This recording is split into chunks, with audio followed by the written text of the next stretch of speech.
Hello folks, we're going to be covering research.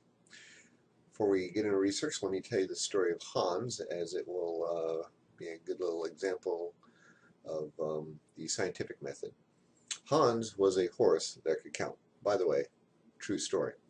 Um, if you asked him a question, he would tap out the answer with his hoof. So if you asked him what's 2 plus 2, he would tap out 4 with his hoof. So you might find, so can Hans count? And hopefully you're saying, no, Hans can't count. Well, what's really going on here is that you have a theory. A theory is nothing more than a body of knowledge. And we have theories about everything. We have theories on what a boyfriend should be like. Oh, by the way, this is going to keep popping up many times, and it's going to be annoying. Maybe if I click that. Okay. So we have many theories. In fact, everything we know about the world can be categorized in different theories. So we have theories on how a professor should act, how a boyfriend should act. One theory we have is animals. Animals are not intelligent enough to do math. So then we have Hans. Hans is something that butts up against a theory.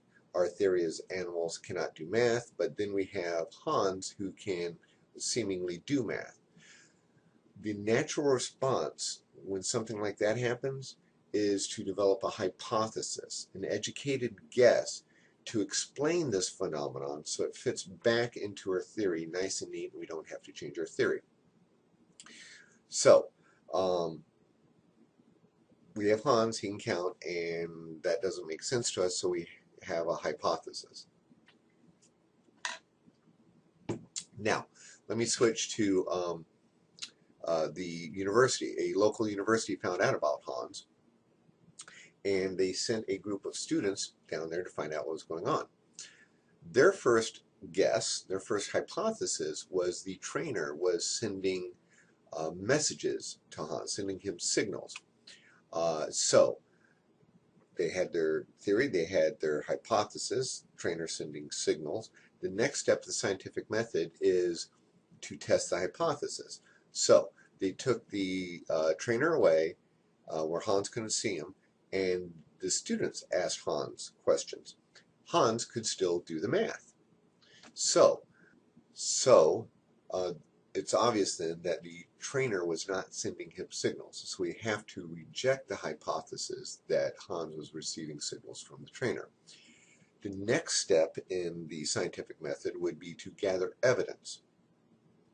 So they came back, the students, this time with the videotaping equipment, and they videotaped Hans with the trainer and Hans with the students.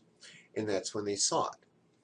When you think about it, when you ask Hans a question, you're looking right at him. When you get done with the question, you're going to look down at his hoof, and he will start to count. He'll start tapping his hoof.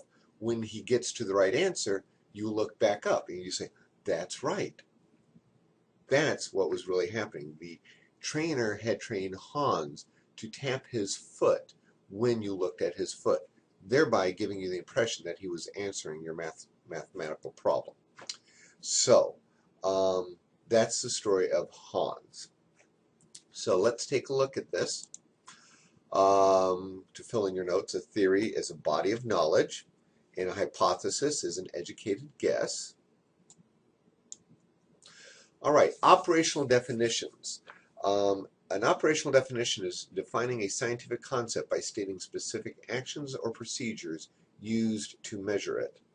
So, we have a major disadvantage in psychology because psychology deals a lot with abstract concepts. If you remember from the beginning of the semester, we kind of define psychology as a soft science. We don't deal with hard data, we deal with abstract concepts.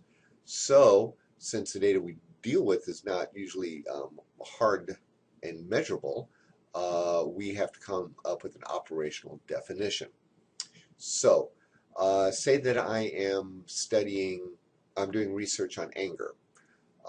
Anger is an abstract concept.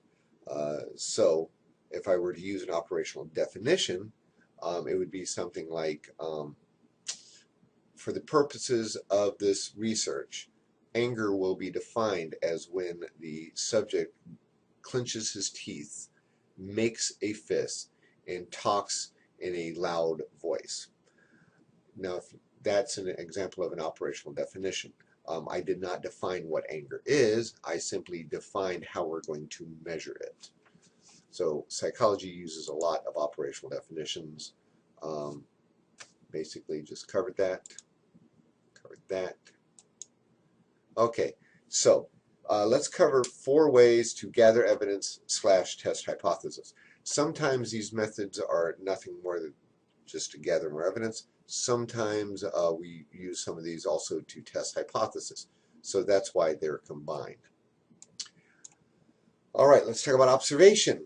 There's 2 types of observation. There's naturalistic observation and laboratory observation.